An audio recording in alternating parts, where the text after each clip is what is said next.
Hujan turun deras malam itu, membasahi jalan lengang menuju Bukit Laras. Sebuah truk tua berhenti mendadak di tengah gelap. Lampu depannya menembus kabut, menyorot seorang wanita muda yang berdiri menggigil di bawah pohon jati. Bajunya basah, matanya sembab, dan wajahnya menyimpan sesuatu antara kehilangan dan ketakutan. Wanita itu bernama Mira Lestari, janda muda yang baru saja meninggalkan rumah mertuanya. Tanpa tujuan, tanpa arah, hanya ingin lari dari masa lalu yang menyesakan.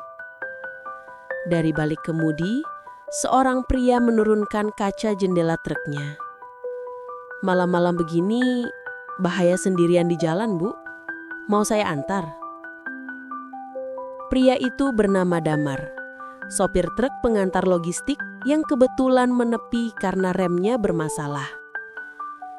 Mira menatap ragu, lalu perlahan melangkah mendekat. Tak ada yang tahu keputusan kecil malam itu akan mengubah segalanya. Karena setelah tumpangan itu, tak ada lagi jarak yang benar-benar bisa memisahkan mereka. Dari percakapan singkat di tengah hujan, tumbuhlah rasa yang seharusnya tidak pernah ada. Rasa yang membuat keduanya bertanya, apakah cinta yang datang di waktu salah masih bisa disebut cinta? Dan malam itu, di atas jalan yang basah, dua hati yang sama-sama terluka saling menemukan kehangatan. Tanpa tahu bahwa langkah kecil mereka sedang menuju jurang bernama Cinta Terlarang. Halo sahabat Kisah Luna, terima kasih sudah kembali bersama kami. Jangan lupa tuliskan kota asal kalian di kolom komentar agar kita bisa saling mengenal. Tekan tombol subscribe, like, dan nyalakan lonceng notifikasi agar tidak ketinggalan kisah-kisah menarik selanjutnya dari Kisah Luna. Sekarang, mari kita mulai perjalanan cerita yang penuh emosi ini.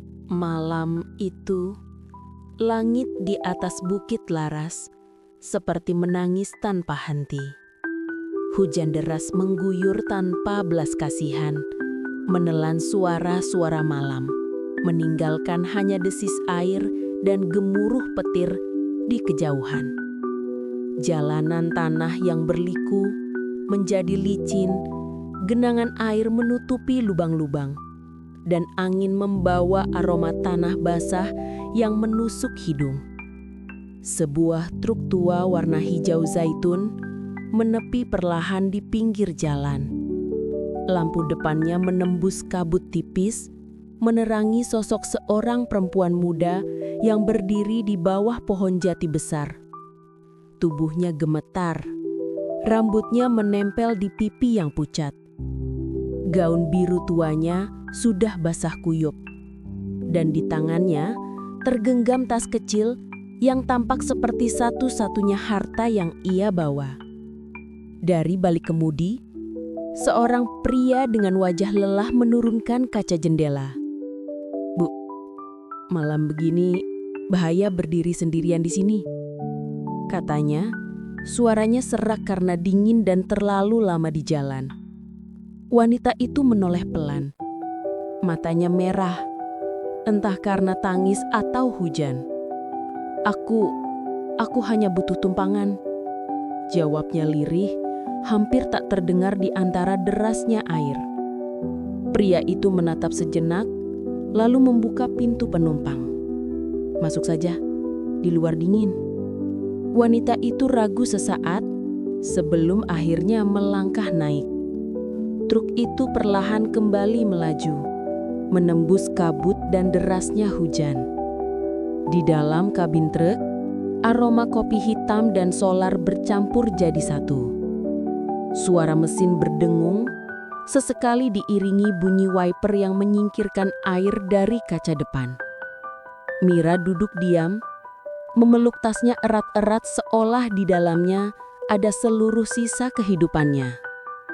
Damar, nama supir itu, sesekali melirik dari sudut mata. Ia bisa merasakan bahwa wanita di sampingnya sedang menanggung beban yang berat. Setelah beberapa menit hening, Damar mencoba membuka percakapan. "Namaku Damar," katanya pelan, tanpa menoleh. "Terima kasih sudah mau menolong," jawab wanita itu lirih, hampir tak terdengar di antara derasnya air. Pria itu mengangguk kecil, meski dalam hati ada rasa aneh mendengar jawaban itu. Ia sudah terbiasa memberi tumpangan di jalan. Pekerja yang kehabisan bus, pelajar yang nyasar, kadang ibu-ibu yang ingin pulang ke kampung. Tapi malam itu berbeda. Ada sesuatu dalam nada bicara wanita itu. Sesuatu yang membuat dada Damar terasa berat tanpa alasan. Perjalanan berlangsung dalam diam. Di luar, petir sesekali menyambar langit, membuat siluet pohon-pohon tampak seperti bayangan hitam yang menari di pinggir jalan. Mira menatap kosong keluar jendela. Setiap kali kilat menyala, matanya terlihat berair, tapi bukan hanya karena hujan.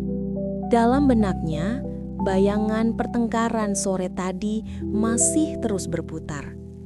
Teriakan, tuduhan, wajah mertuanya yang memerah karena amarah, dan kalimat terakhir yang membuatnya kehilangan arah. "Kau hanya pembawa sial.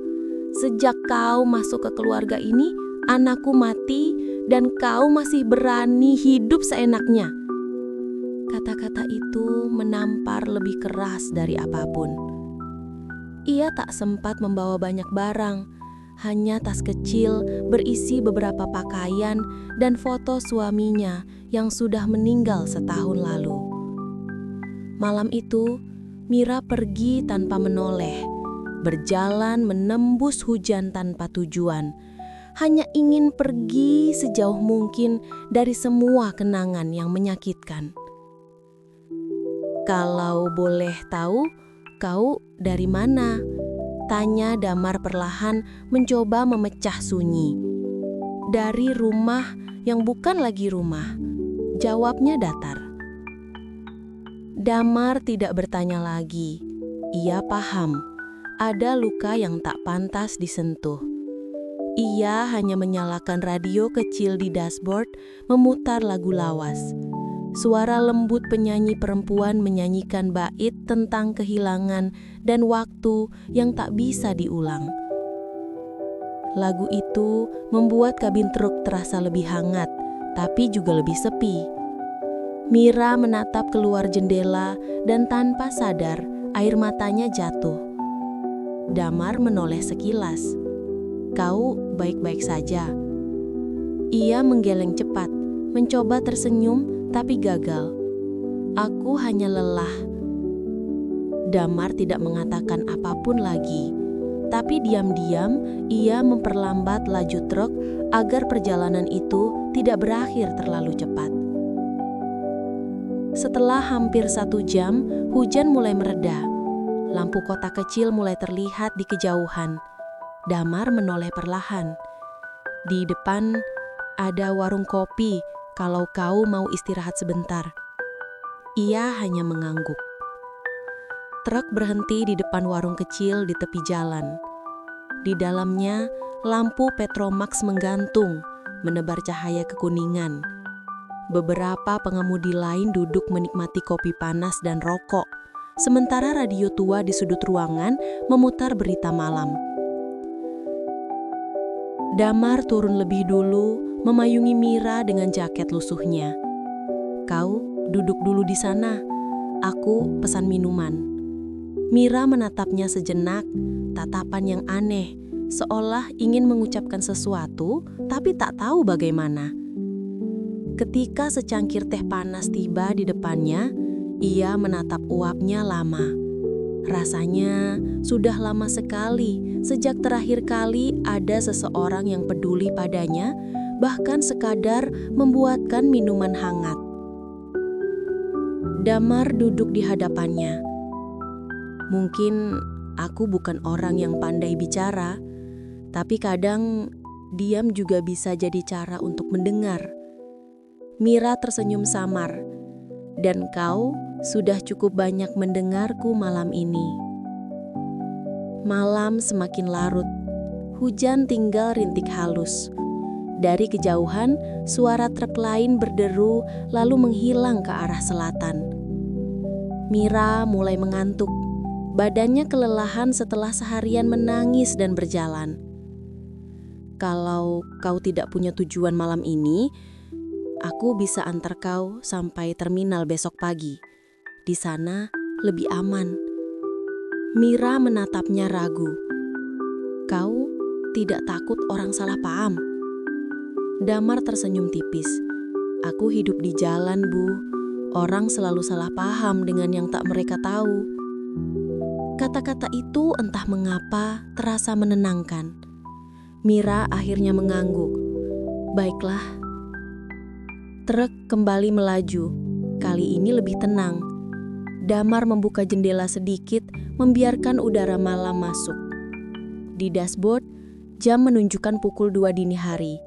Lampu-lampu jalan redup, hanya sesekali disinari kilat sisa badai. Mira bersandar di kursi. Matanya mulai terpejam. Tapi sebelum benar-benar tertidur, ia mendengar Damar berkata lirih, seolah untuk dirinya sendiri.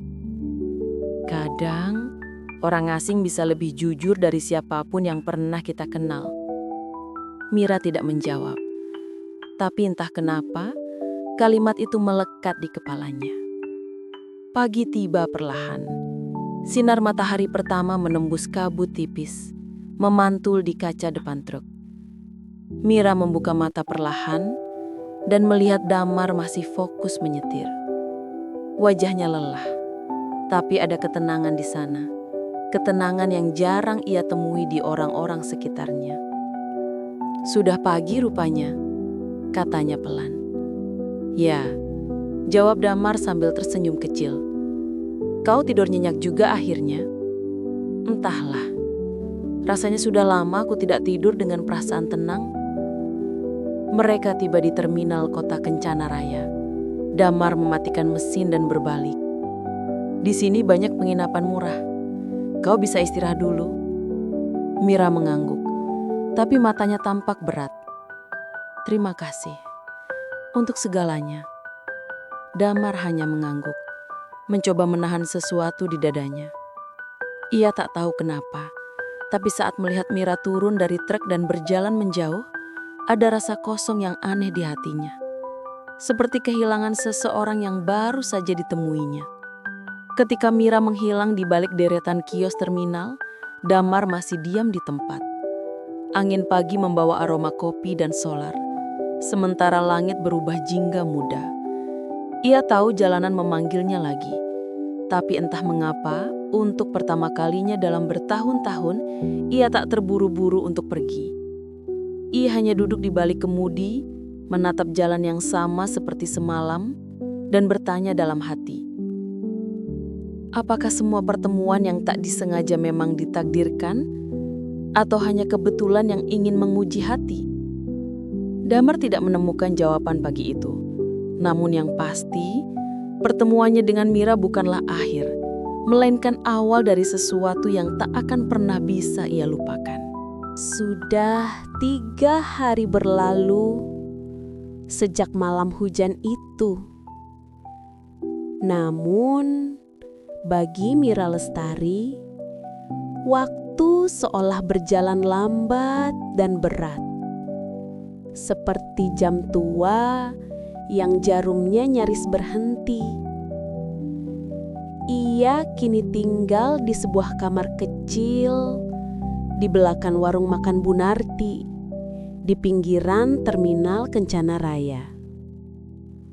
Kamar itu sempit, hanya cukup untuk satu ranjang bambu, lemari kayu lapuk, dan jendela kecil yang menghadap ke jalan. Tapi bagi Mira, tempat itu sudah lebih dari cukup. Tidak ada teriakan, tidak ada tuduhan. Tidak ada wajah yang memandangnya dengan jijik. Hanya sunyi dan dirinya sendiri. Setiap pagi, ia membantu Bu Narti mencuci piring dan membersihkan meja pelanggan. Upahnya kecil, tapi cukup untuk makan. Meski begitu, setiap kali suara truk melintas di depan warung, hatinya selalu bergetar aneh. Ia tak tahu kenapa. Mungkin karena setiap deru mesin mengingatkannya pada seseorang yang datang di malam ketika dunianya nyaris runtuh. Hari itu hujan turun lagi. Tidak deras, tapi cukup untuk membangkitkan kenangan. Mira sedang menyapu teras ketika suara rem truk berhenti di depan warung. Dari balik jendela kaca, ia melihat sosok yang tak asing, Damar. Truk hijau zaitun itu menepi perlahan, dan dari balik kemudi, ia menatap sekilas seperti ragu, ingin turun atau tidak. Bu Narti langsung berseru, "Wah, Damar, akhirnya mampir juga kau, Nak. Sudah lama gak kelihatan." Damar tersenyum kecil dan turun.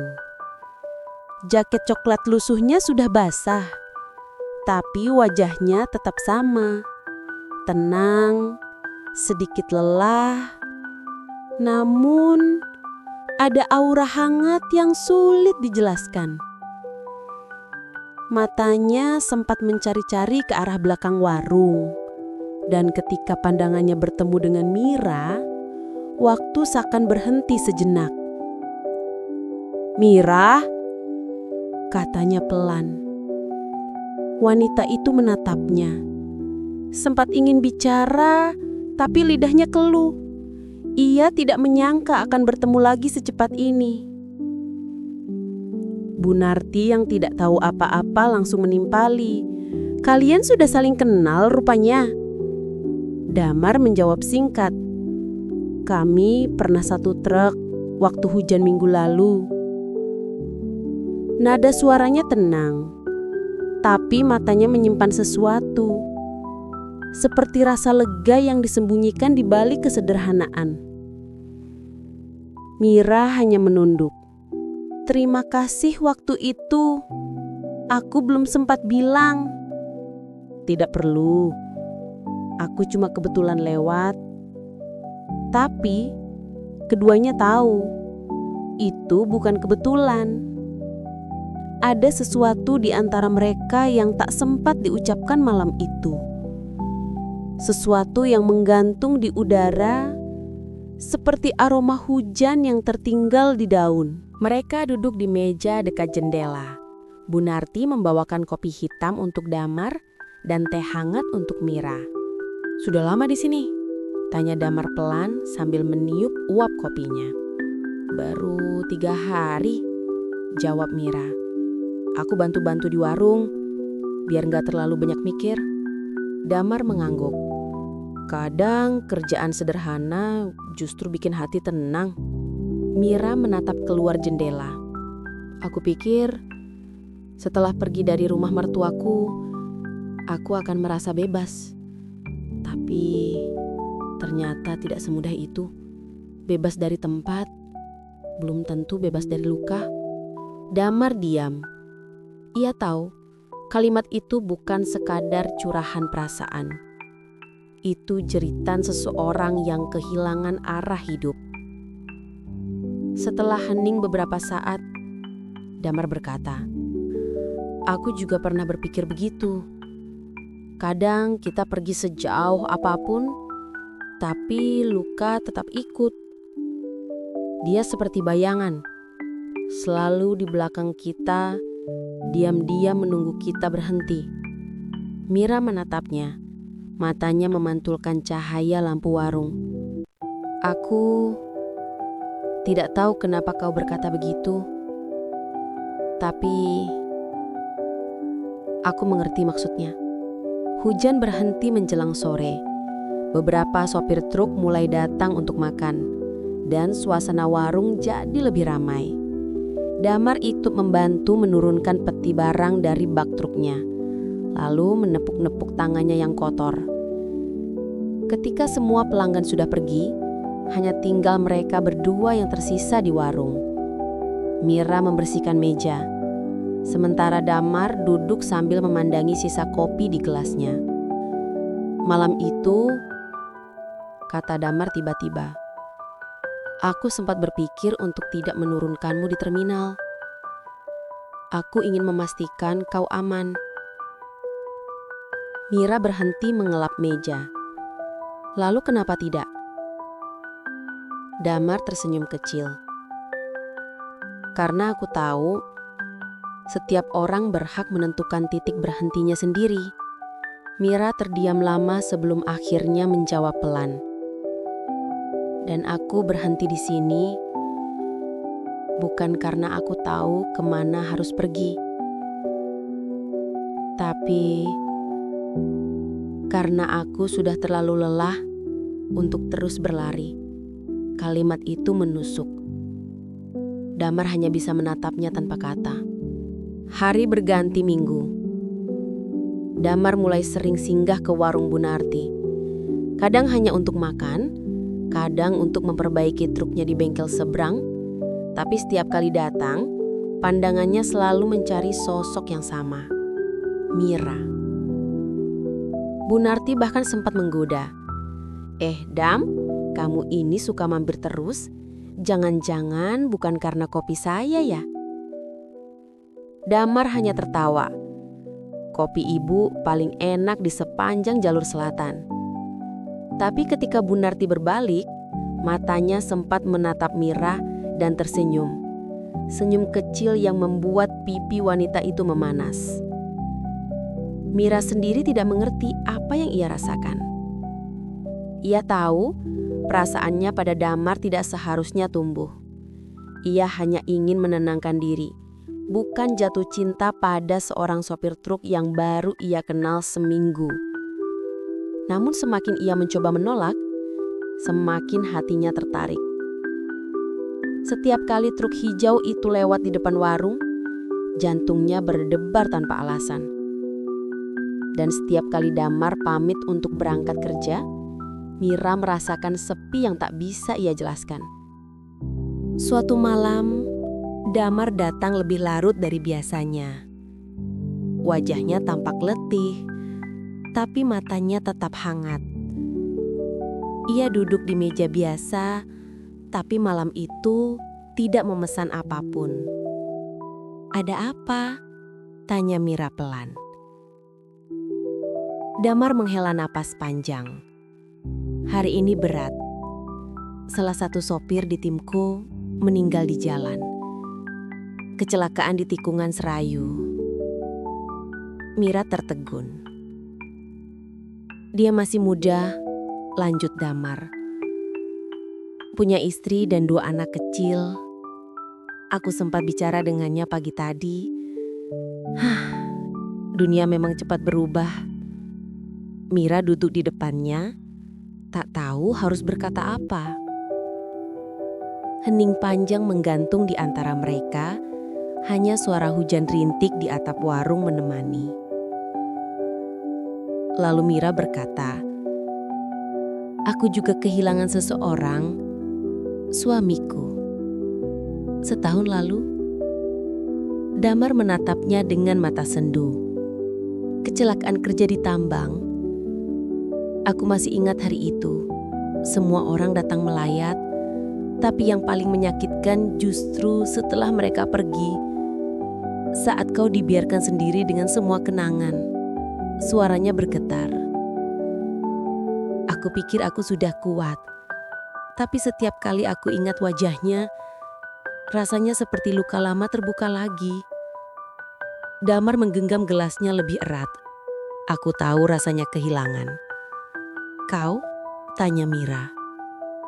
Istriku pergi dengan orang lain 6 tahun lalu.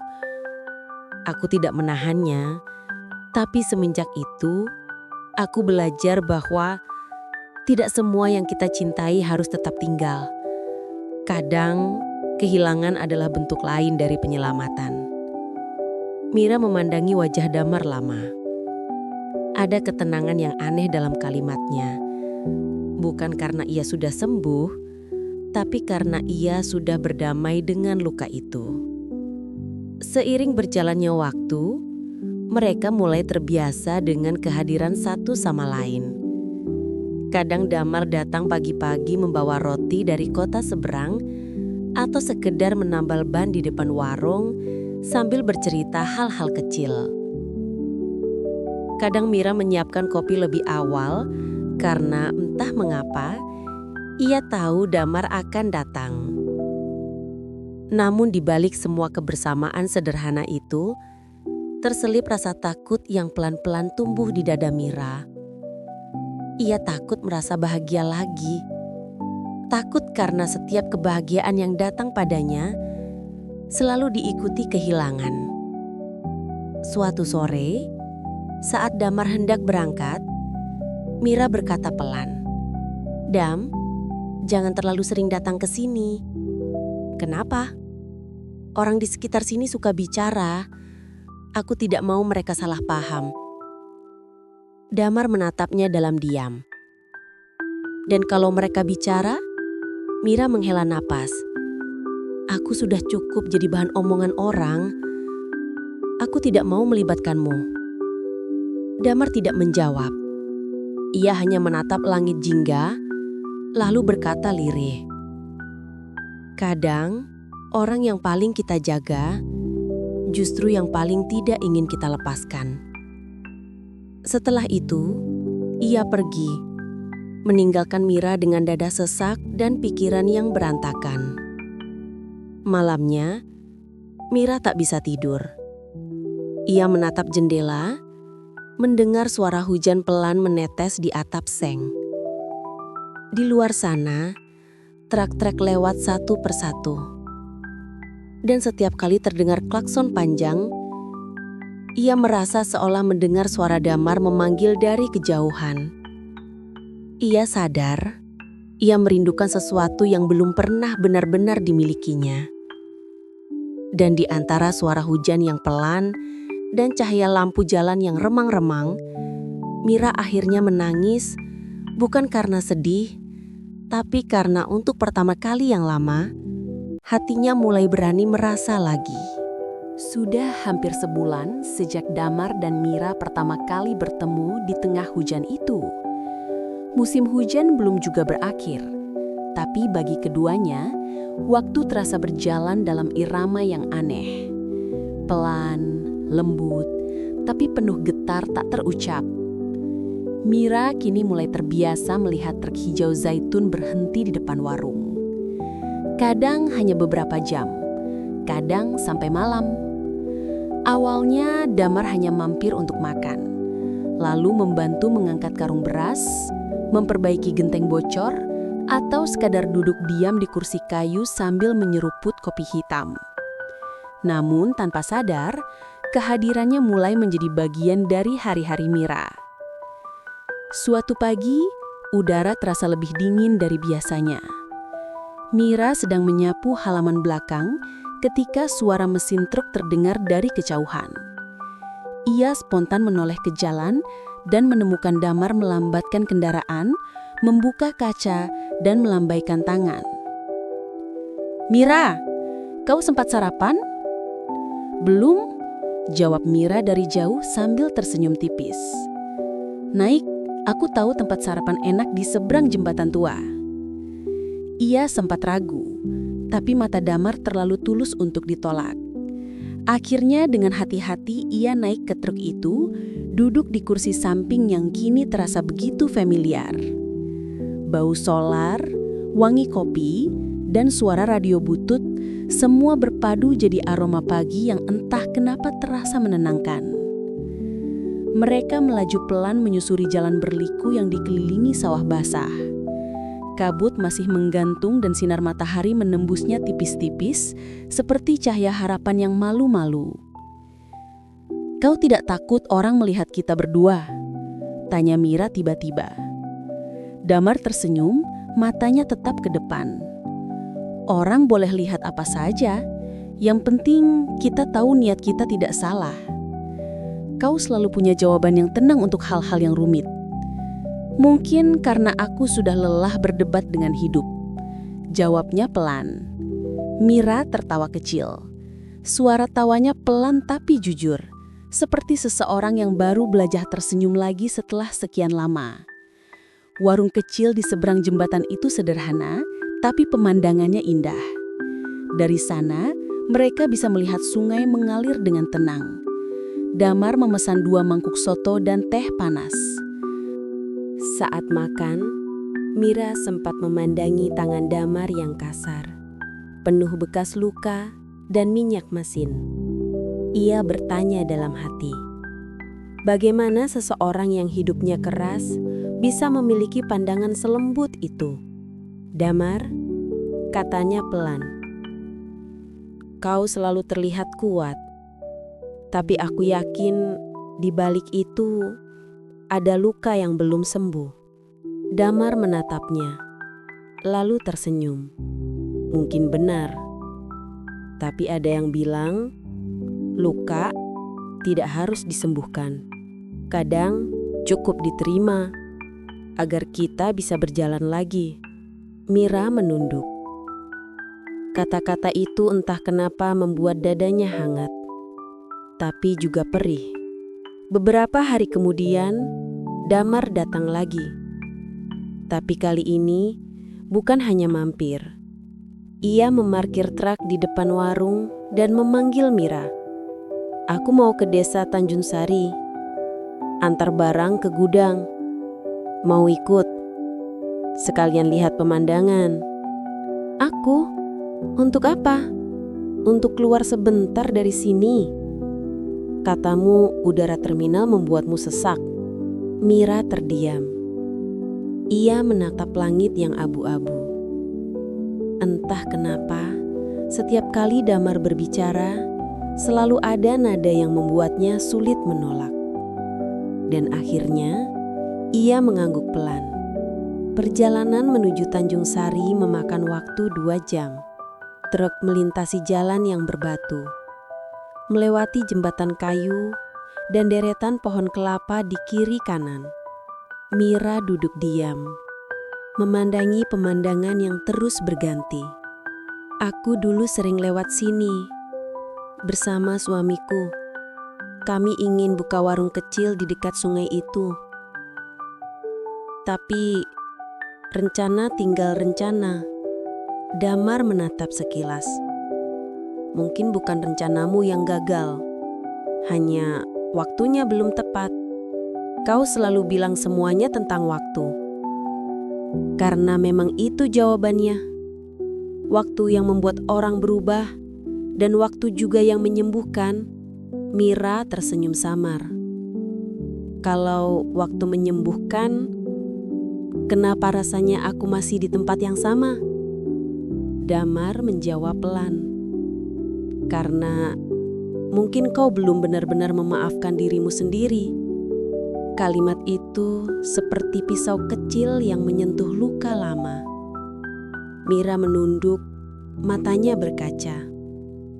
Ia tahu Damar benar. Ia memang belum memaafkan dirinya.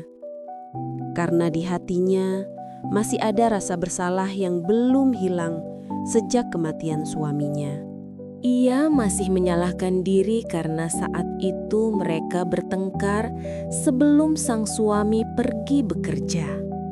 Ia masih mengingat jelas kalimat terakhir yang diucapkan. "Pergilah kalau kau mau.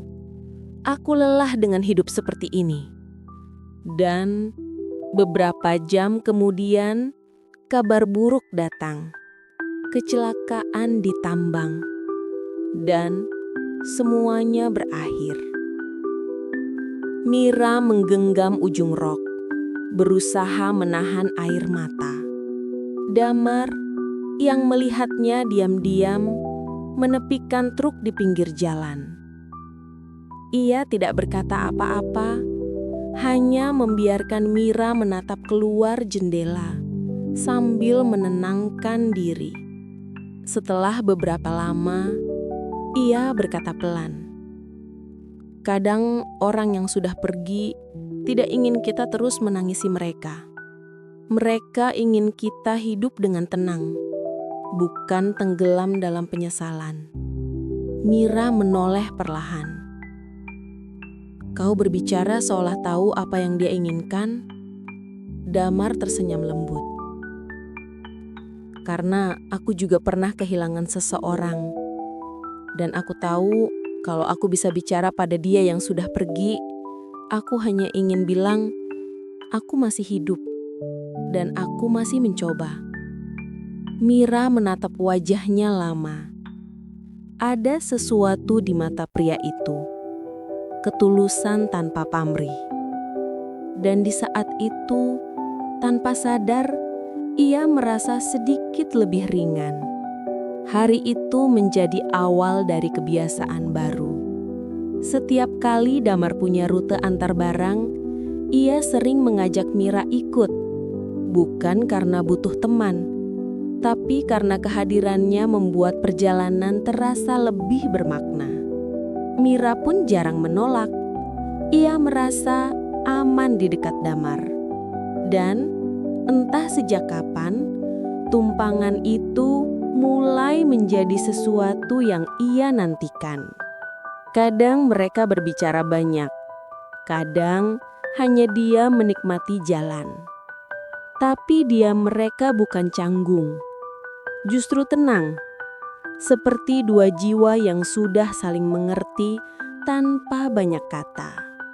Suatu sore di perjalanan pulang, hujan turun lagi. Damar menepi di bawah pohon besar, menunggu hujan reda. Di dalam kabin truk, udara lembab dan dingin. Mira menggigil pelan. "Kau kedinginan?" tanya Damar. Sedikit, tanpa pikir panjang, Damar melepas jaketnya dan memberikannya. "Pakai ini. Aku bisa tahan." "Aku tahu, tapi aku tidak mau kau sakit." Mira menerimanya perlahan. Jaket itu masih hangat, berbau sabun cuci dan sedikit solar. Saat ia memakainya, ada sesuatu yang aneh di dadanya. Bukan sekedar rasa nyaman, tapi juga rasa takut. Takut jika perasaan ini tumbuh lebih jauh. "Damar," katanya pelan, "jangan terlalu baik padaku." "Kenapa?" "Karena aku tidak ingin salah paham pada kebaikanmu." Damar menatap matanya lama, lalu menjawab, "Mira, kebaikan tidak selalu punya maksud. Kadang kita hanya ingin seseorang tahu bahwa dia tidak sendiri." Hujan masih turun. Suara tetesannya jatuh di atap truk, seperti ritme hati yang berdebar perlahan. Di antara sunyi itu, keduanya saling menatap. Dan untuk sesaat, dunia di luar sana berhenti bergerak.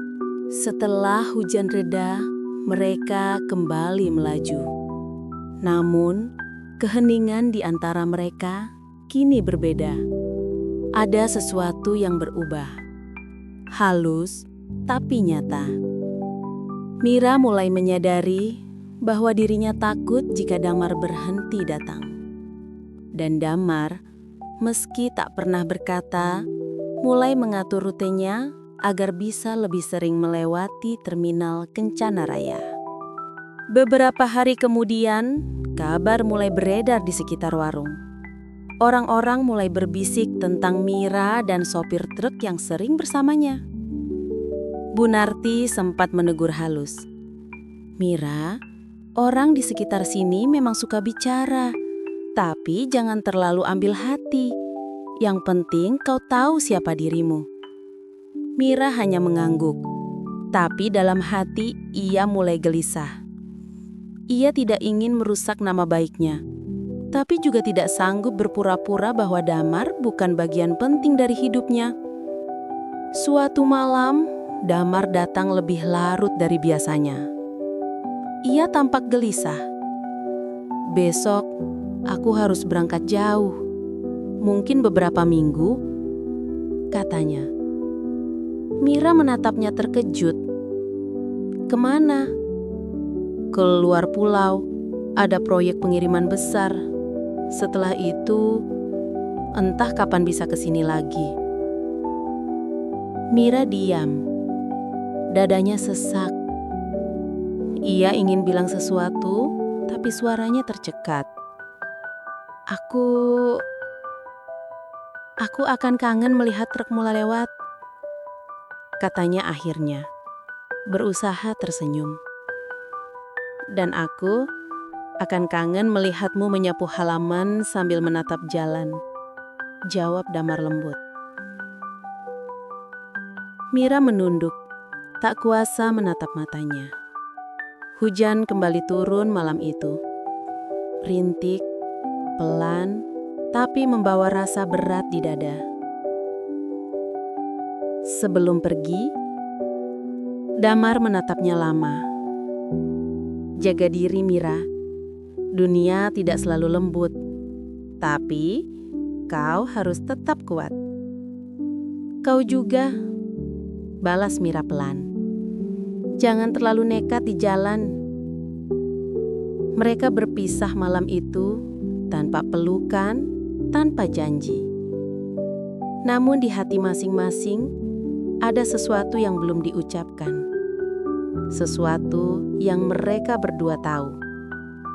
Bahwa tumpangan itu bukan lagi kebetulan, melainkan perasaan yang tumbuh dari keheningan yang sama. Hari itu, langit tampak aneh. Mendung menebal di atas terminal Kencana Raya, tapi bukan mendung yang membawa hujan. Lebih seperti pertanda bahwa sesuatu akan berubah. Sudah 3 minggu sejak truk hijau zaitun itu terakhir kali berhenti di depan warung. Mira duduk di bangku kayu, memandangi jalan yang mulai berdebu, menunggu suara mesin yang sudah begitu ia kenal. Tapi suara itu tak juga datang. Hanya angin sore yang berhembus membawa bau tanah basah dan sedikit rasa kehilangan. Awalnya ia mencoba berpikir positif. Mungkin Damar memang sibuk. Mungkin rutenya berubah. Mungkin sinyalnya sulit. Namun, semakin hari, semakin besar rasa ragu yang tumpur di dadanya. Karena Damar bukan tipe pria yang pergi tanpa kabar. Setiap perjalanan, sekecil apapun, biasanya disertai pesan singkat. "Aku sudah di pelabuhan. Besok lewat jalur selatan, mungkin mampir." Tapi kali ini hening. Seperti suara yang sengaja dimatikan. Pagi itu, Bu Narti memergokinya termenung lama di depan warung. "Masih belum ada kabar, Mir?" "Belum, Bu." "Mungkin dia memang harus jauh dulu. Sopir truk begitu gak bisa dipegang waktu dan rutenya." Mira mencoba tersenyum, tapi hatinya tidak bisa dibohongi. Setiap malam, ia menatap langit dari jendela kamar kecilnya, berharap melihat cahaya lampu truk menembus gelap. Tapi, yang datang justru bayangan wajah Damar. Tatapan tenangnya, senyum samar di sudut bibirnya, dan suara beratnya yang kini hanya bisa ia dengar lewat ingatan. Hari-hari terasa panjang. Mira tetap bekerja seperti biasa, tapi tubuhnya seperti berjalan tanpa arah. Bahkan pelanggan tetap warung pun mulai menyadari sesuatu. Bu Narti, Mbak Mira kelihatan kurusan ya? Iya, katanya susah tidur belakangan ini, jawab Bu Narti pelan. Tak ingin membuka rahasia yang bahkan ia sendiri tak tahu ujungnya. Setiap kali mendengar suara mesin besar dari kejauhan, Mira spontan menoleh, berharap itu Damar. Namun, hampir selalu harapannya sia-sia. Dan ketika truk lain lewat tanpa menyepi, rasa kecewa kecil itu tumbuh menjadi sesak yang sulit diurai. Malam itu, terminal sepi. Hujan turun pelan, membasahi atap seng warung yang bocor di sudut. Mira duduk sendirian, menatap kosong ke arah jalan.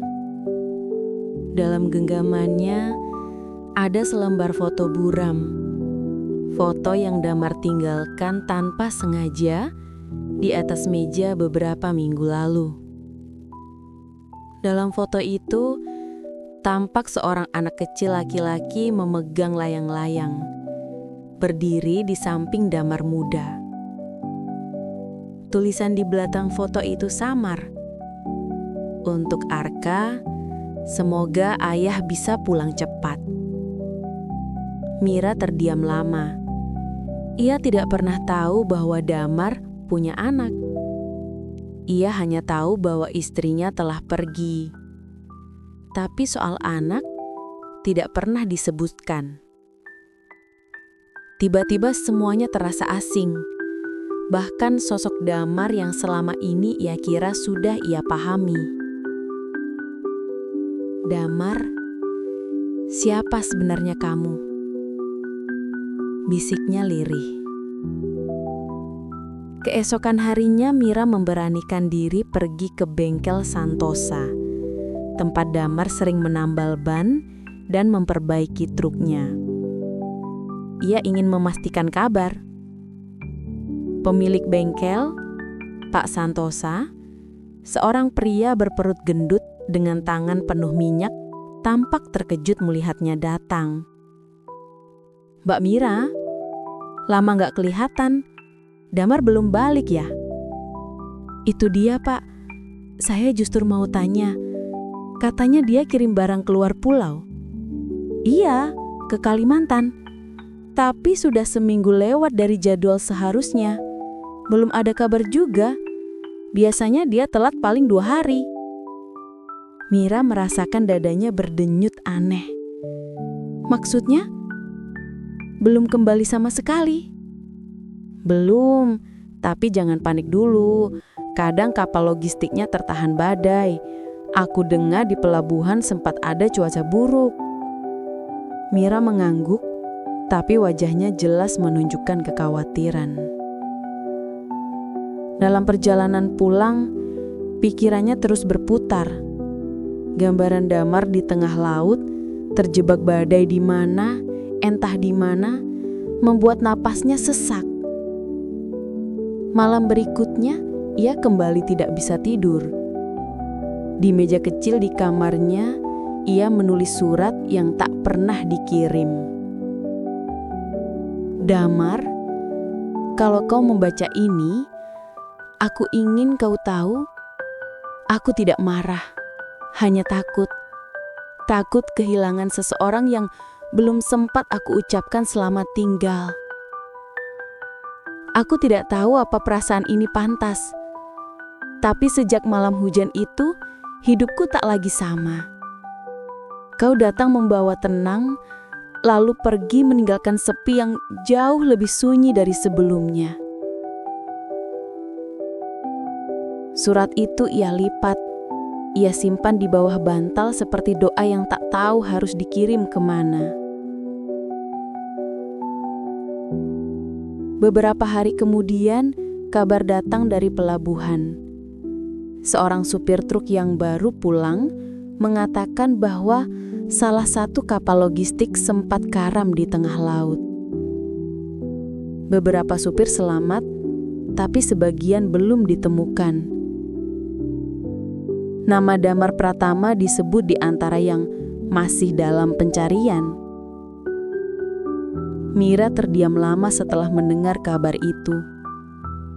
Dunia di sekelilingnya mendadak redup. Ia tidak menangis. Tidak bisa. Air matanya seolah sudah habis sejak lama. Tapi hatinya retak tanpa suara. Dia tidak mungkin hilang. Damar tidak seperti itu. Dia pasti akan kembali. Namun setiap malam yang lewat tanpa kabar hanya membuat keyakinannya semakin rapuh. Waktu berjalan. 2 minggu menjadi sebulan. Nama Damar perlahan hilang dari percakapan orang-orang. Sopir-sopir lain mulai jarang menyebutnya. Seolah hidup memang harus terus berjalan tanpa menoleh ke belakang. Tapi bagi Mira, waktu berhenti di titik yang sama. Malam ketika Damar mengucap selamat tinggal.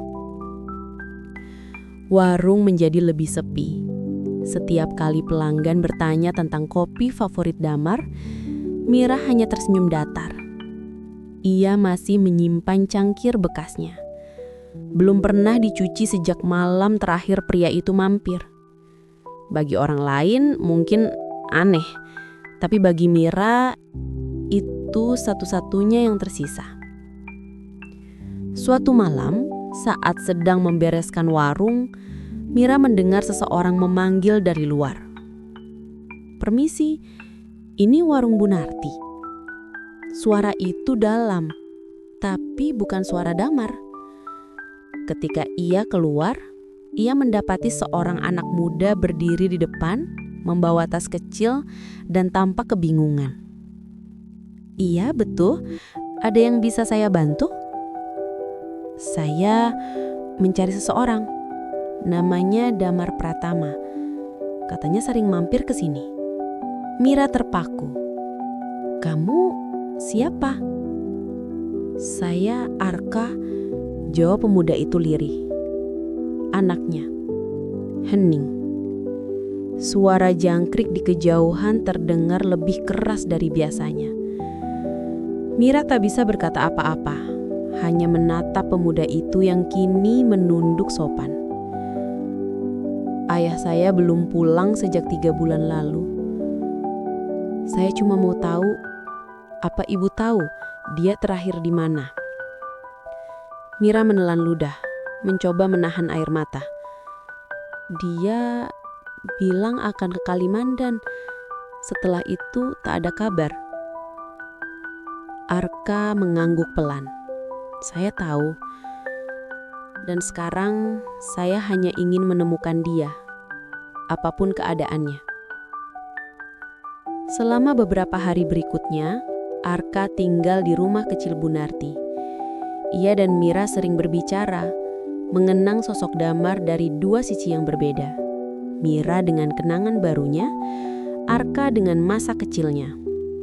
Dari cerita-cerita kecil itu, Mira tahu betapa besar kasih sayang Damar pada anaknya, dan betapa keras hidup memisahkan mereka. Arka menunjukkan buku catatan perjalanan milik ayahnya yang ia temukan di rumah. Halaman terakhir berisi tulisan tangan yang nyaris pudar. "Jika suatu hari aku tidak pulang, jangan salahkan laut. Mungkin ini cara Allah mengingatkanku bahwa cinta tak harus dimiliki untuk menjadi nyata." Mira menutup buku itu dengan tangan gemetar. Rasanya seperti membaca pesan terakhir yang ditujukan padanya. Ia menatap laut di kejauhan malam itu. Dan untuk pertama kalinya, ia menangis bukan karena kehilangan, tapi karena akhirnya mengerti bahwa cinta kadang datang untuk mengajarkan bertahan, bukan untuk dimiliki selamanya. Beberapa hari kemudian, Arka pamit untuk melanjutkan pencarian. Mira memberinya bekal seadanya, lalu menyerahkan surat yang ia tulis sebulan lalu. Kalau suatu saat kau menemukannya, tolong berikan surat ini. Katakan padanya, ada seseorang yang masih menunggu. Arka menerima surat itu dengan mata berkaca. Terima kasih Bu Mira. Kalau ayah tahu, aku yakin dia akan tersenyum. Truk kecil yang membawa Arka pergi perlahan menjauh, meninggalkan debu jalan yang berterbangan di bawah sinar senja. Dan Mira berdiri lama di tepi jalan, tempat yang sama di mana dulu ia pertama kali melihat truk hijau zaitun berhenti di tengah hujan. Malam itu langit di atas terminal Kencana Raya terang sekali. Mira duduk di bangku kayu, menatap kosong ke jalan yang sunyi.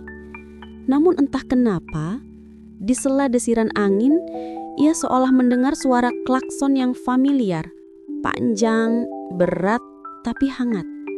Ia menoleh spontan, tapi tentu saja tidak ada siapa-siapa, hanya senyap. Namun senyap itu, anehnya, tak lagi menyakitkan. Kau memang tidak pernah benar-benar pergi kan, Dam? Bisiknya lirih. Dan di antara gemuruh jauh kendaraan malam, Mira tersenyum kecil, membiarkan air mata jatuh untuk terakhir kalinya. Sudah lebih dari 2 bulan sejak Arka pergi meninggalkan desa Kencana Raya. Warung kecil di tepi terminal itu kini tampak berbeda. Tidak lagi seramai dulu, tapi selalu bersih, rapi, dan harum aroma kopi hitam kesukaan seseorang yang tak pernah kembali. Setiap pagi, Mira membuka jendela kayu warungnya sambil memandang jalan besar yang menghubungkan kota ke pelabuhan. Setiap kali truk besar lewat, dadanya bergetar pelan, seperti refleks dari kenangan yang tak mau padam. Namun, waktu membuatnya belajar sesuatu, bahwa menunggu tidak selalu berarti pasrah. Kadang menunggu juga adalah cara paling tulus untuk mencintai, tanpa syarat, tanpa harapan balas. Hari itu, kabar datang dari pelabuhan. Seorang nelayan tua, Pak Suryo, mampir ke warung membawa tas kulit yang lusuh. Di dalamnya ada beberapa barang yang ditemukan terapung di laut. Ia menatap Mira dengan ragu sebelum membuka tas itu perlahan. Mbak Mira, saya dengar dulu pernah kenal sama supir truk yang namanya Damar, iya? Iya betul Pak. Ini saya nemu di dekat pantai timur Kalimantan. Kapalnya karam waktu itu. Barang-barang yang ke bawah harus banyak, tapi yang ini entah kenapa masih utuh. Mira menahan nafas. Dari dalam tas itu, Pak Suryo mengeluarkan dompet kulit hitam yang sudah agak rusak, tapi masih jelas ada inisial di sudutnya. DP. Tangannya gemetar. Begitu dompet itu dibuka, di dalamnya ada sehelai foto lama. Foto Damar bersama anak kecil yang sama seperti di foto sebelumnya. Tapi kali ini, di belakang foto itu tertulis kata-kata baru. Untuk Arka dan Mira. Nama itu tertulis samar seperti baru ditulis sebelum perjalanan terakhirnya. Mira menutup mulutnya, tak kuasa menahan air mata yang jatuh begitu saja. Tangannya bergetar, seolah menyentuh sesuatu yang bukan sekedar benda, tapi perasaan yang selama ini terkubur di antara gelombang dan jarak. Sejak hari itu, warung kecil itu menjadi tempat baru bagi kenangan.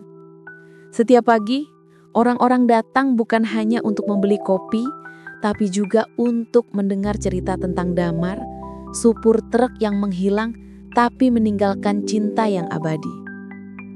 Dan Mira, ia bercerita dengan tenang, tanpa air mata, hanya dengan senyum yang menyimpan banyak hal.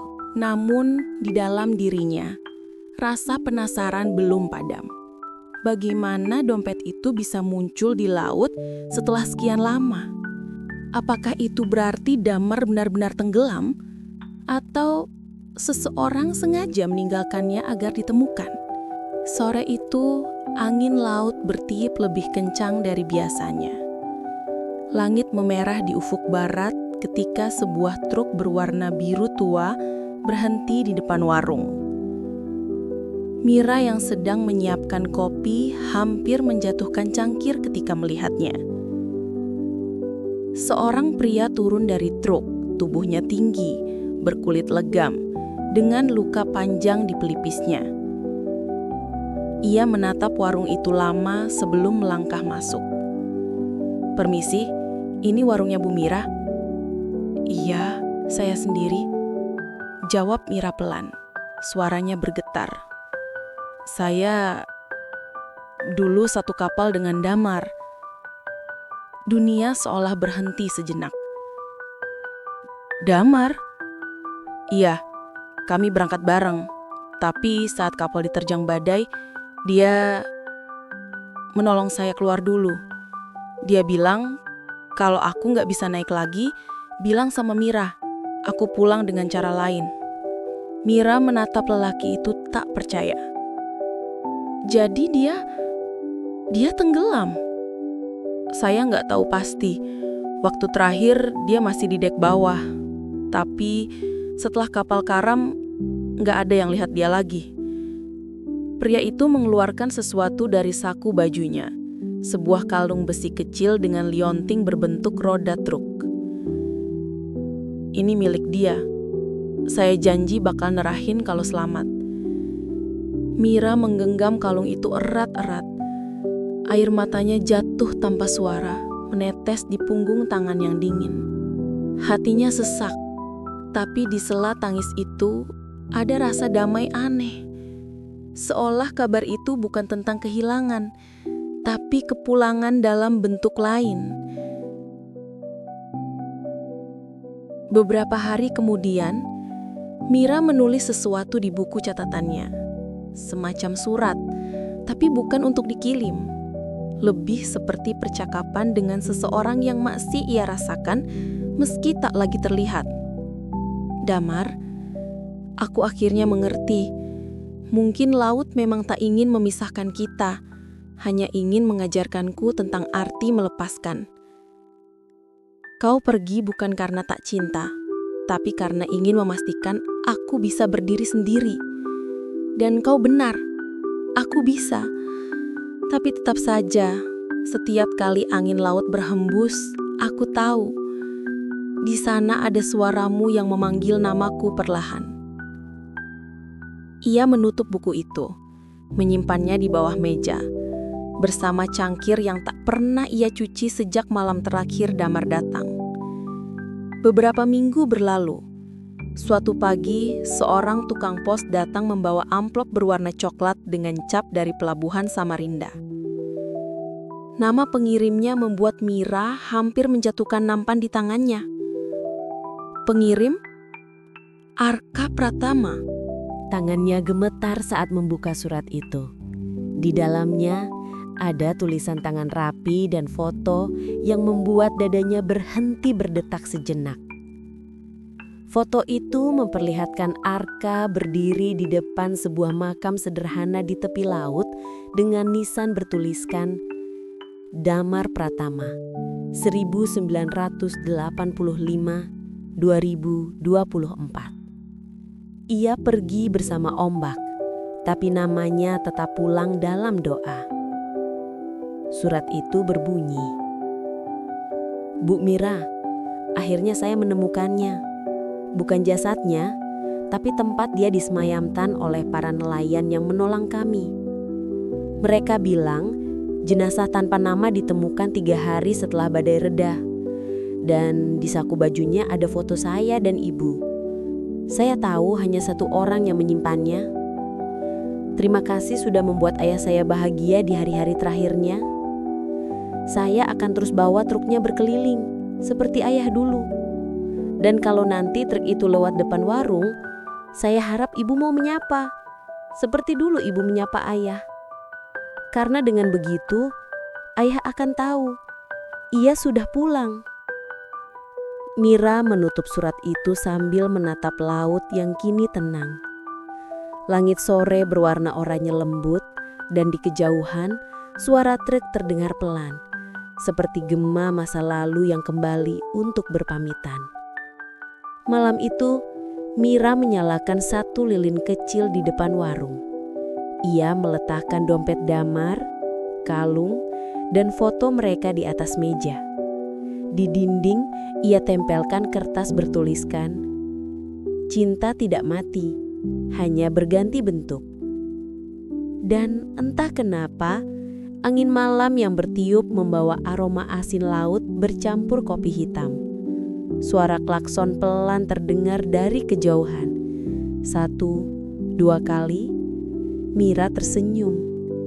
"Selamat pulang, Damar." Seminggu kemudian, kabar tentang Mira dan kisah cintanya menyebar di kalangan supir truk seluruh jalur lintas timur. Banyak yang mampir ke warungnya, bukan hanya untuk minum kopi, tapi untuk sekedar mendengar ceritanya. Dan di antara mereka ada yang berbisik pelan. Katanya, kalau malam Jumat suka ada cahaya lampu truk berhenti di depan warung, tapi nggak ada pengemudinya. Ah, masa? Iya, orang bilang itu Damar, datang cuma buat lihat Mira sebentar.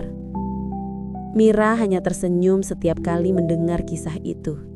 Baginya, cinta memang tidak harus nyata untuk tetap hidup. Cukup dengan kenangan, ia bisa berjalan lagi. Kali ini bukan karena menunggu, tapi karena sudah mengikhlaskan. Suatu sore, saat matahari mulai turun di balik terminal, Mira menutup warung lebih awal. Ia berjalan ke tepi pantai dengan mengenakan kalung damar di lehernya. Di sana, ia menuliskan sesuatu di pasir dengan ranting kecil. "Aku tidak menunggumu lagi, Dam. Tapi aku tetap di sini, menjaga tempatmu pulang." Ombak datang pelan menghapus tulisan itu sedikit demi sedikit. Namun sebelum semuanya hilang, Mira sempat berbisik lirih. "Terima kasih sudah datang ke hidupku. Sekarang giliran aku yang belajar mencintai dalam diam." Laut berkilau seolah menjawabnya. Dan di ufuk barat, matahari tenggelam perlahan membawa cerita yang tak akan pernah benar-benar berakhir. Sudah 3 bulan sejak surat terakhir dari Arka tiba di tangan Mira. Sejak hari itu, hidup Mira berjalan dalam ritme yang aneh. Tenang di luar, tapi bergemuruh di dalam. Warung kecilnya kini tak lagi sepi. Banyak sopir yang datang bukan hanya untuk makan, tapi juga untuk sekadar duduk diam, mendengar angin sore sambil memandangi foto Damar yang tergantung di dinding kayu. Mira tak pernah menolak siapapun yang datang. Seolah warung itu bukan lagi tempat berjualan, melainkan tempat berziarah bagi kenangan. Namun di balik senyum tenangnya, ada sesuatu yang ia sembunyikan, rasa hampa yang tidak juga pergi. Ia sudah berdamai dengan kehilangan tapi belum sepenuhnya berpisah dari rasa seandainya yang menghantui setiap malam. Suatu pagi, suara mesin truk membangunkannya lebih awal dari biasanya. Ia keluar, menyingkap tirai bambu di depan warung, dan melihat sebuah truk tua warna zaitun sama persis dengan milik Damar dulu. Hanya catnya lebih pudar dengan tulisan kecil di pintu, Arka Transport. Dari balik kemudi, seorang pria muda turun perlahan. Tubuhnya tegap, wajahnya mirip Damar, tapi matanya lebih tajam, seperti menyimpan cerita yang belum selesai. "Bu Mira?" "Arka." "Iya Bu, saya datang seperti janji saya waktu kirim surat." Mira terpaku sejenak, sebelum akhirnya tersenyum haru. "Kau benar-benar mirip ayahmu." Kata orang-orang begitu, tapi saya masih jauh dari beliau. Mereka duduk di meja dekat jendela, tempat yang dulu sering menjadi sudut Damar menikmati kopi hitamnya. Damar membuka ranselnya, mengeluarkan buku catatan kulit yang sudah usang. Ini milik ayah. Waktu saya bersihin truk, saya nemu buku ini di balik jok. Ada catatan perjalanan beliau, sama beberapa nama kota. Mira mengambilnya dengan hati-hati, membuka halaman pertama. Tulisan tangan Damar yang khas memenuhi lembaran itu. Tanggal, rute perjalanan, dan di setiap akhir catatan ada satu kalimat yang hampir selalu sama. Masih belum cukup jauh untuk melupakan, tapi cukup untuk mengingat tanpa sakit. Arka bercerita banyak hari itu, tentang bagaimana setelah badai itu, ia memutuskan untuk mengambil alih truk peninggalan ayahnya. Tentang malam-malam panjang di jalan lintas Kalimantan yang membuatnya merasa seolah ayahnya masih duduk di kursi sebelah. Kadang saya dengar suara beliau, Bu. Ucapnya pelan. Suara? Iya. Di tengah malam, pas semua sunyi, suka ada suara klakson pelan 2 kali. Padahal saya nggak pencet apa-apa. Mira terdiam. Klakson 2 kali. Seperti dulu. Tanda Damar berpamitan setiap kali berangkat. Arka melanjutkan. Saya pikir saya halu, Bu.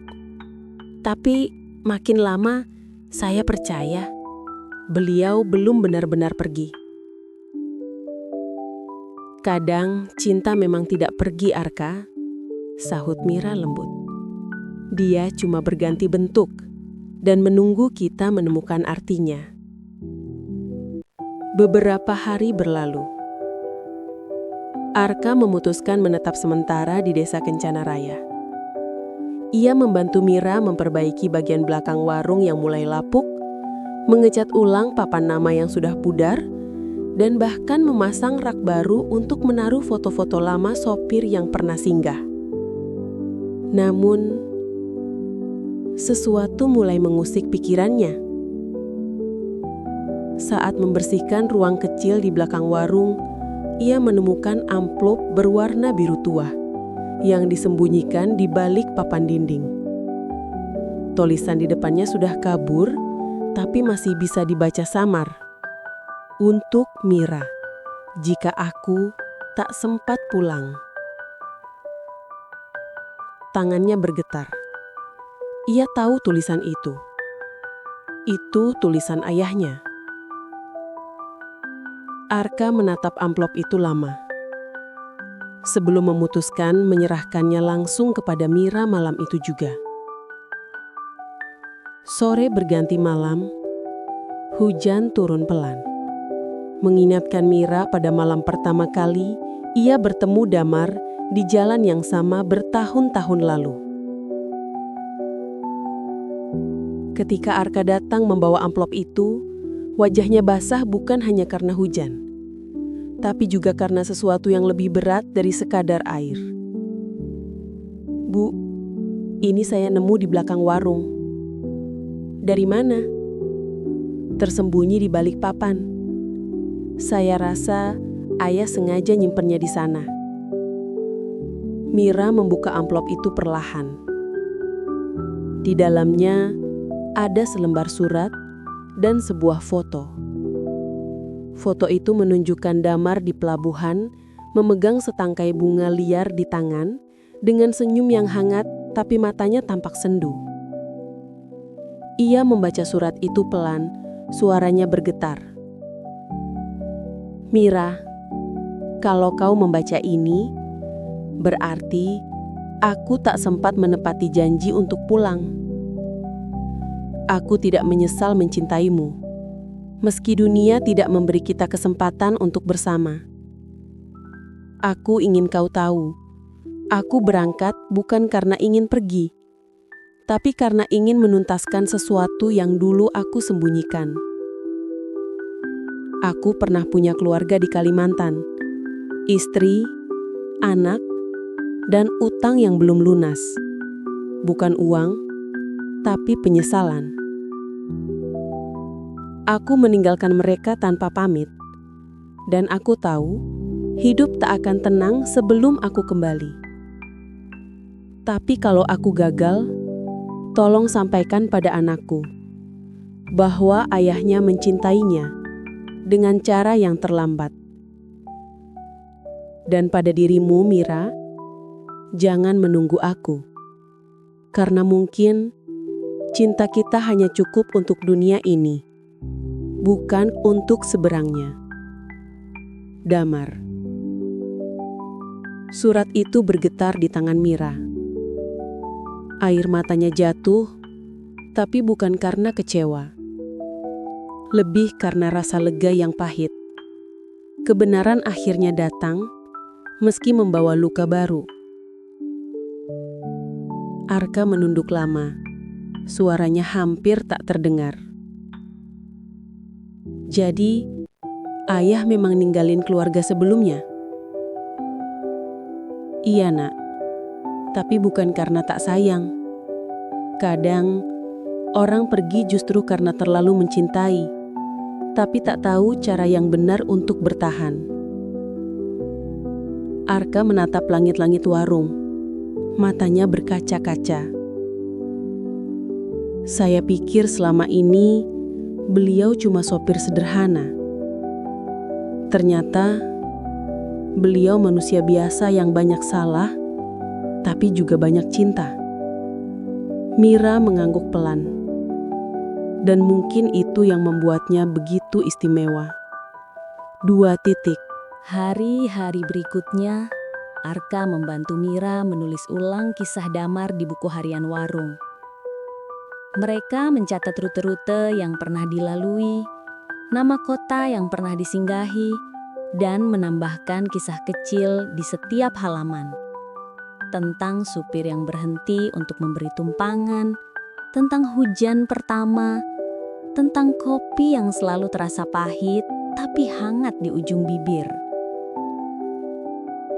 Suatu sore, Arka mengajak Mira ke tepi laut, tempat di mana dulu Damar terakhir kali disebut terlihat. Angin berhembus lembut, membawa aroma asin yang akrab. "Bu," kata Arka, "saya mau tanya sesuatu.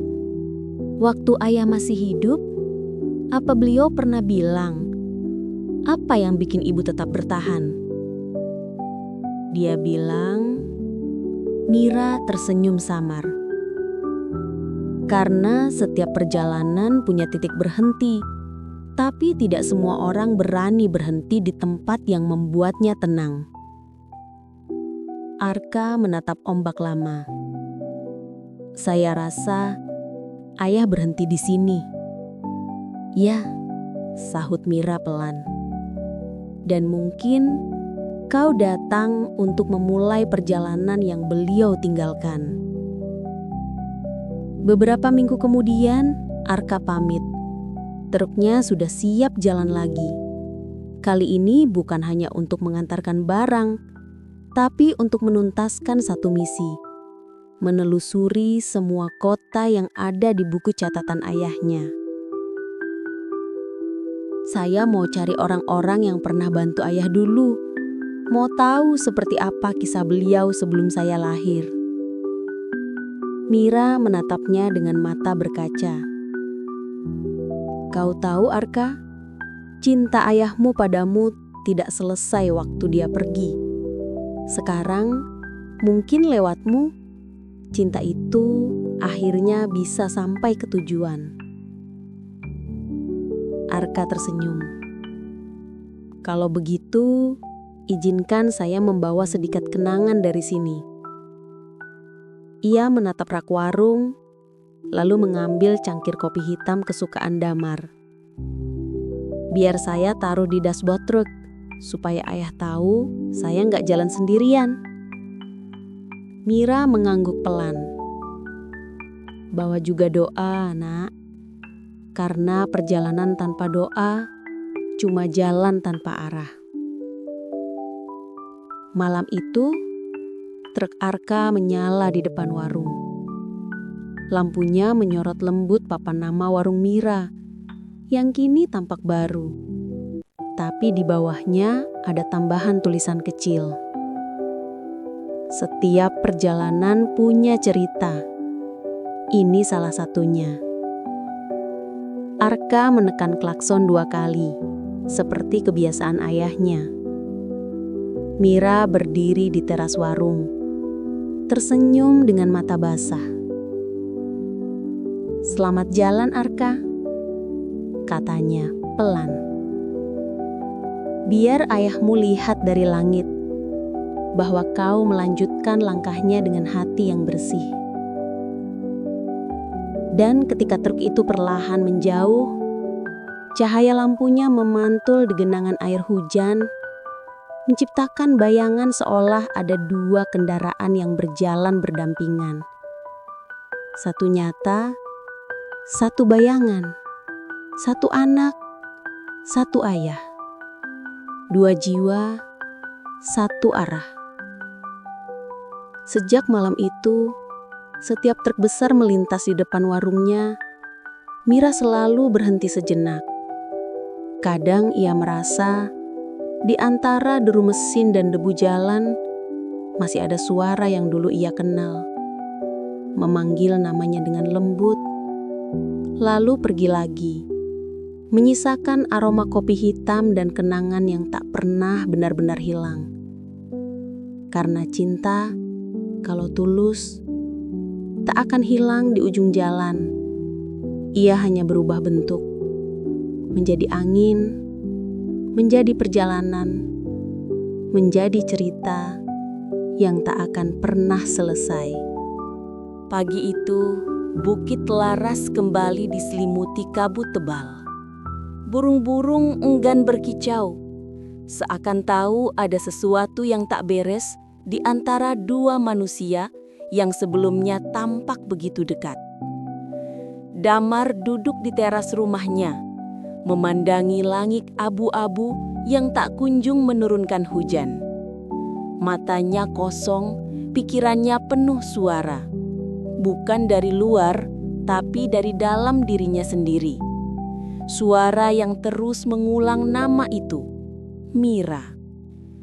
Sejak malam perpisahan mereka, Damar seperti kehilangan arah. Ia tetap menjalankan truknya, tetap mengantarkan muatan dari kota ke kota. Tapi rasanya, semua jalan kini berujung ke tempat yang sama, kenangan.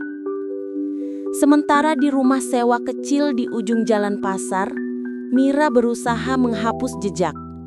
Ia mengganti nomor ponselnya, menolak setiap panggilan yang tak dikenal, bahkan menutup tirai setiap kali mendengar suara truk melintas. Namun, seberapa keras pun ia bersembunyi, bayangan Damar selalu datang. Lewat mimpi, lewat bisikan angin sore, bahkan lewat secangkir kopi pahit yang ia buat setiap pagi. Malam itu, Mira memandangi cermin. Wajahnya tampak lebih pucat, matanya sembab karena tangis. Tapi ada sesuatu yang lain. Perutnya kini tak lagi datar seperti dulu.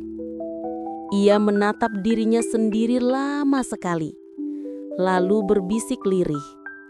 "Apa yang harus aku lakukan, Tuhan?" Rasa takut menelannya hidup-hidup. Tak ada yang tahu tentang rahasia itu. Bukan keluarganya, bukan mertuanya yang dulu sempat ingin menjemputnya, dan tentu saja bukan Damar. Namun setiap kali ia menatap bayangan di cermin, ia tahu bahwa di balik rahimnya kini tumbuh sesuatu. Sebuah bukti dari cinta yang seharusnya tidak pernah ada. Beberapa minggu kemudian, nasib mempertemukan mereka lagi. Bukan karena kebetulan, tapi karena keadaan. Sore itu, Damar baru saja selesai menurunkan muatan di pelabuhan kecil.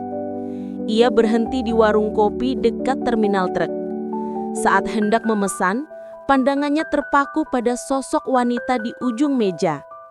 Rambutnya terurai, mengenakan kardigan abu-abu dan sedang menatap kosong keluar jendela. Mira. Tubuh Damar menegang. Ia ingin berlari, tapi kakinya seperti dipaku di lantai. Ia menatap lama, memastikan bahwa yang ia lihat bukan ilusi.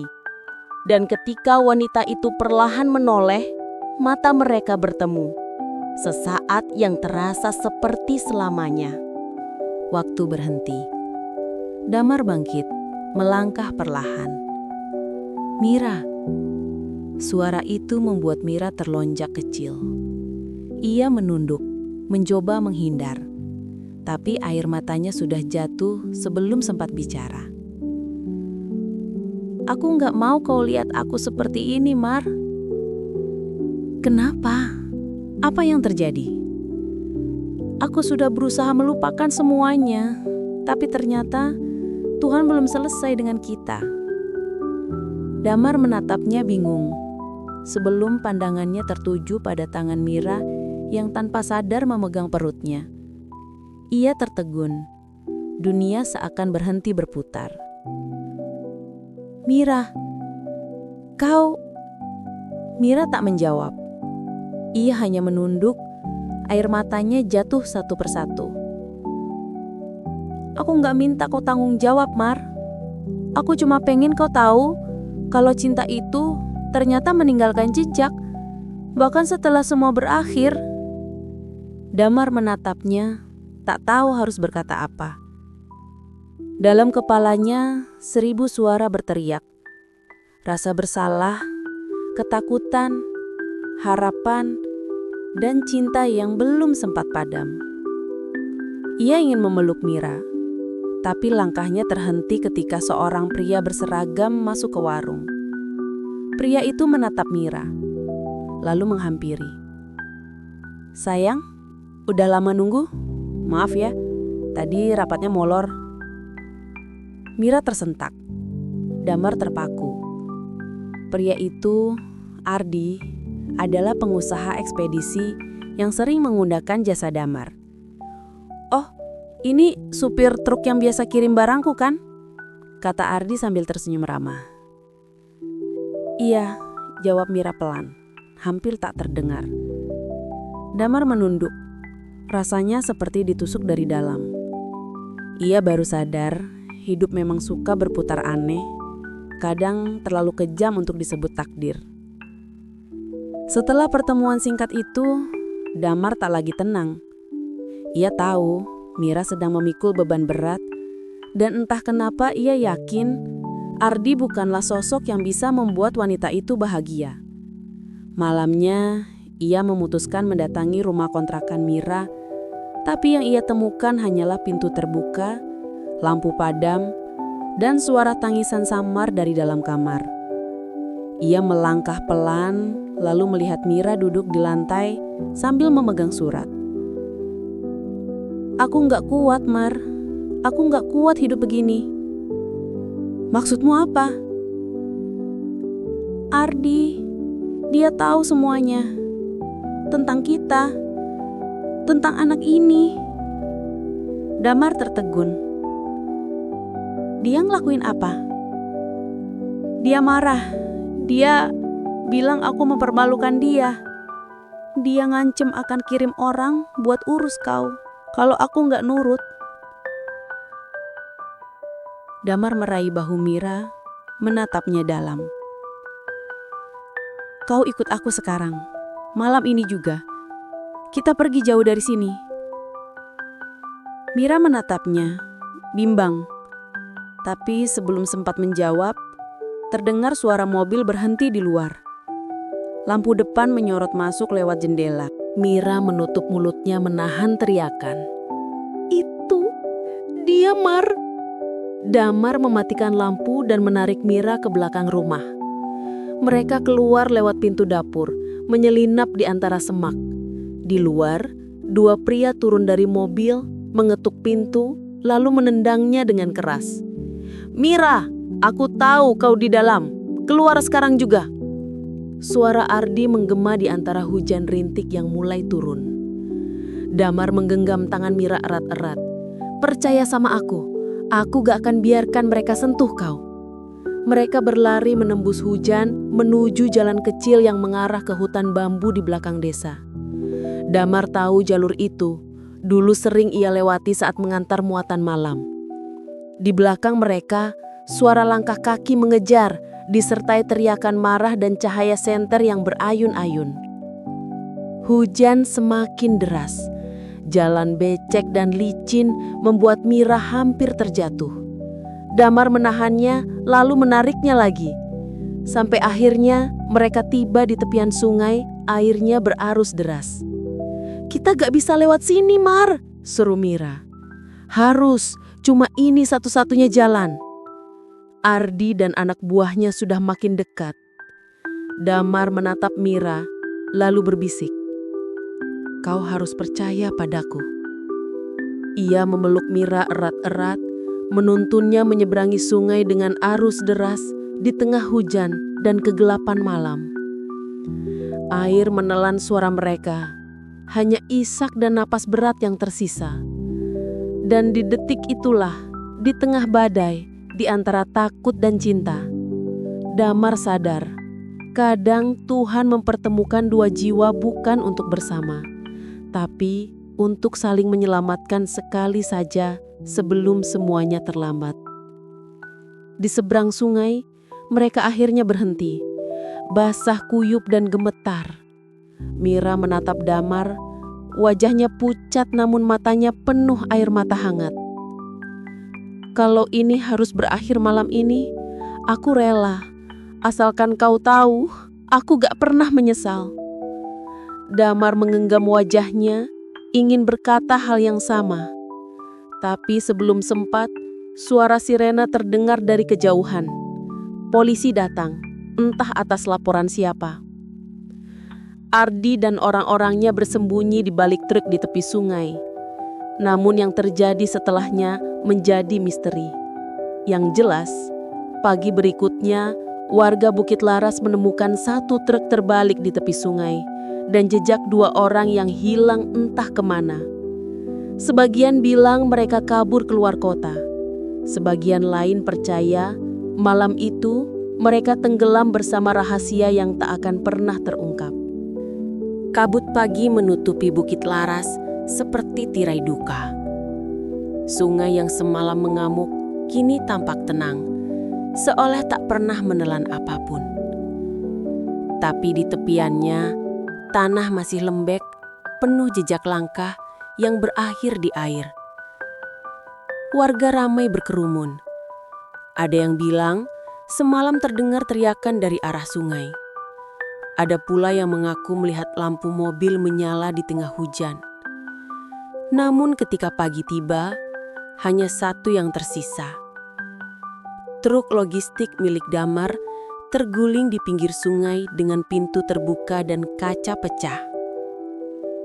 Polisi datang. Garis kuning dipasang. Tapi tidak ada jasad. Tidak ada Mira. Tidak ada Damar. Berhari-hari pencarian dilakukan. Ardi dengan wajah cemas tapi mata penuh kebohongan berdiri di pinggir sungai seolah menyesali sesuatu. "Saya cuma ingin dia pulang," katanya pada wartawan. Tapi orang-orang tahu, ada sesuatu yang disembunyikan pria itu. Sesuatu yang membuat warga berbisik setiap kali truk lewat malam-malam. "Itu suara arwah Damar," kata mereka.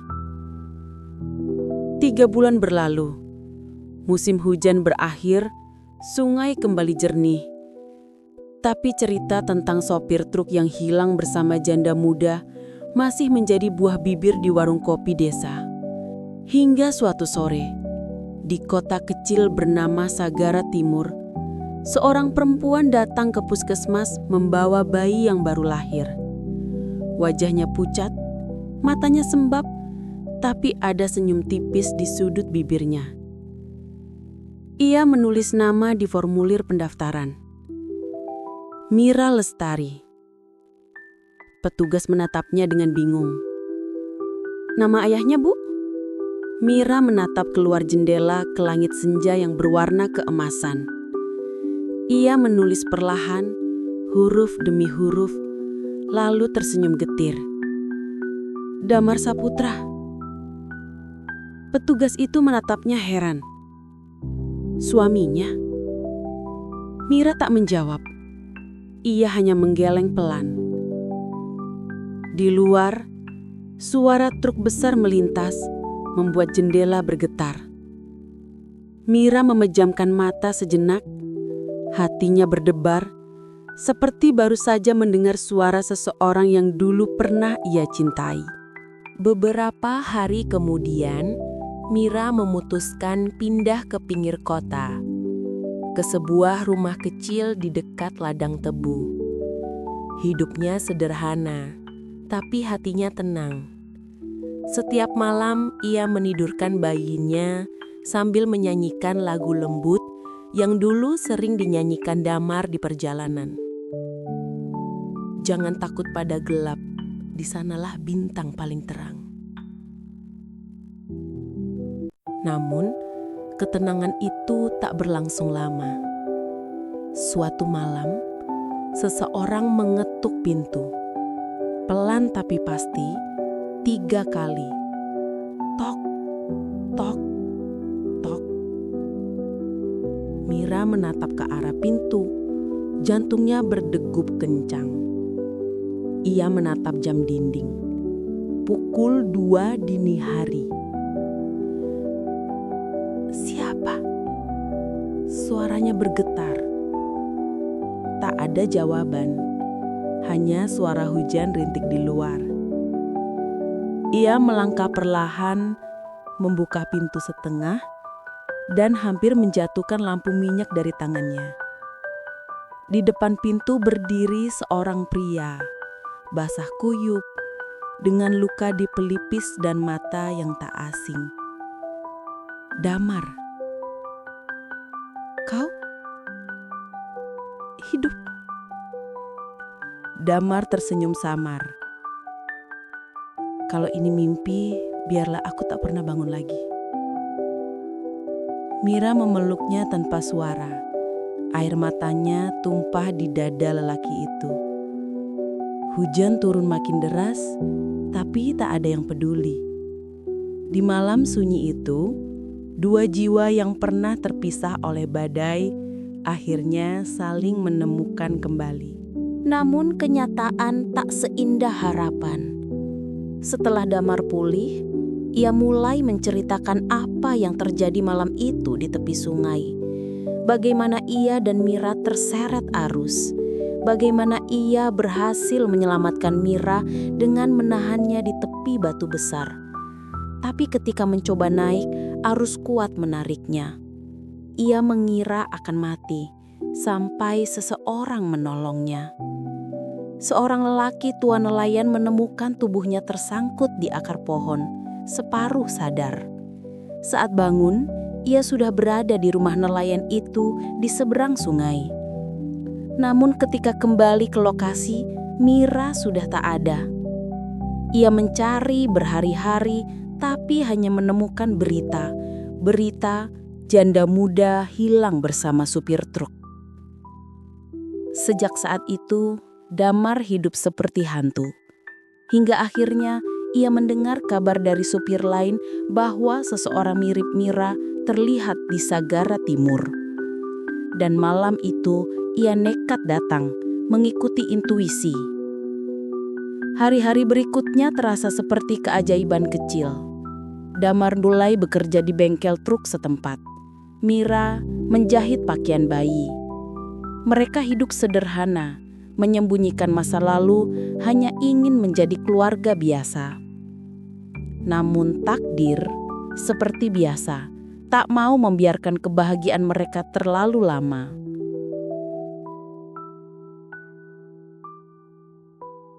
Suatu sore, saat Damar menunggu muatan baru di terminal, ia melihat seseorang dari jauh, berpakaian rapi, berkacamata, memegang ponsel sambil berbicara dengan nada tinggi.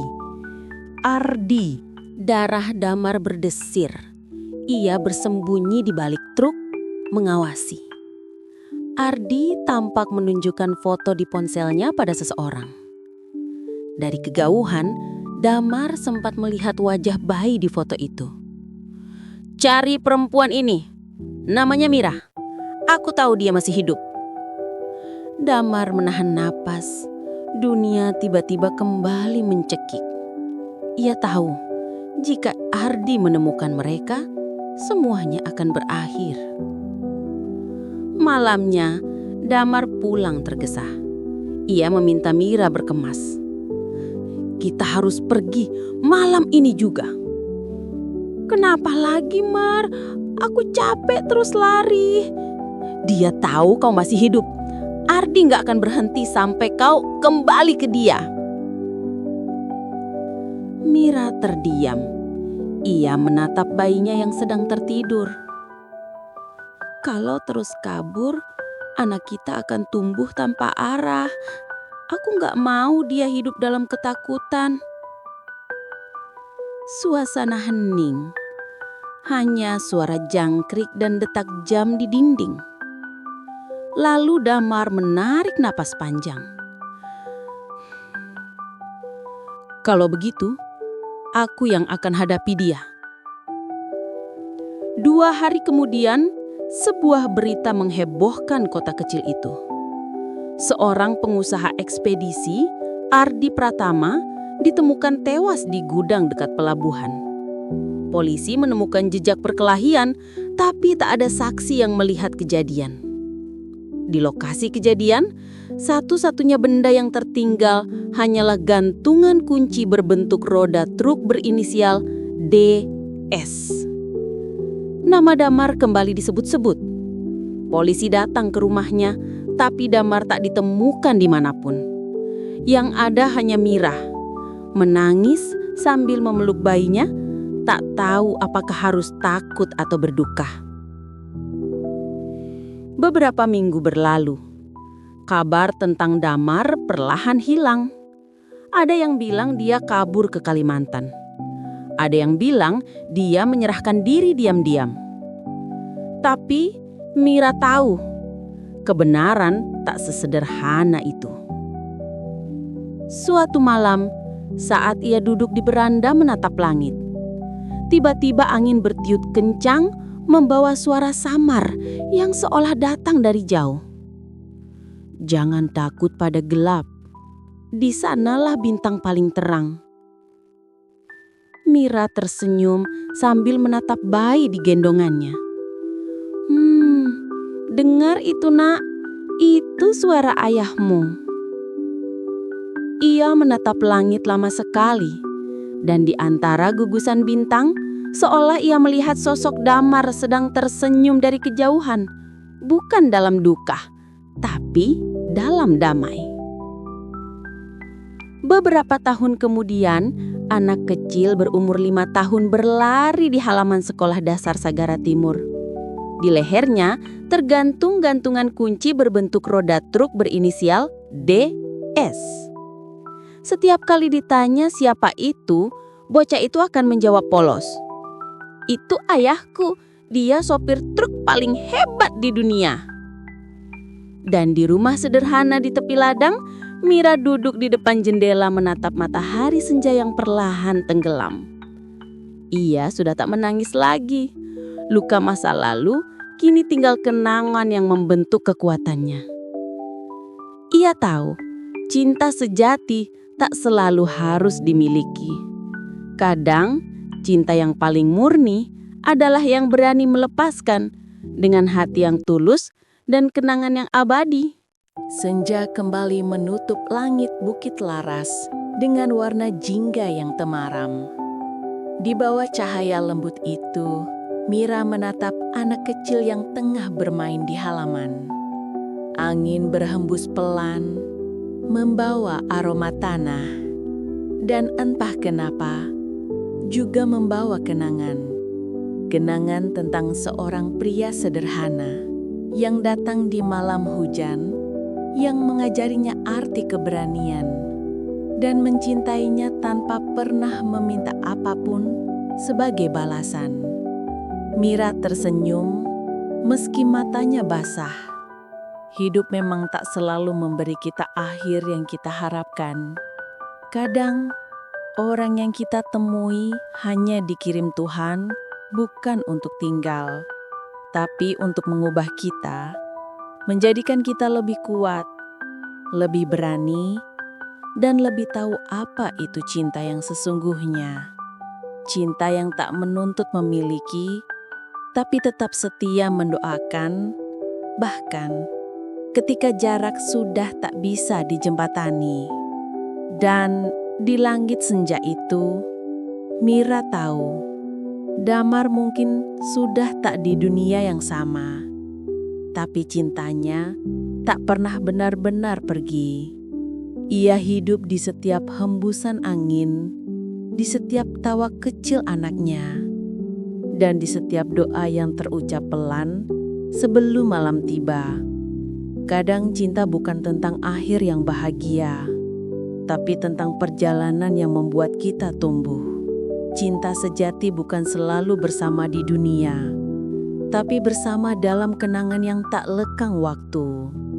Dan mungkin tak semua kisah harus berakhir dengan pelukan, karena ada pelukan yang abadi di hati.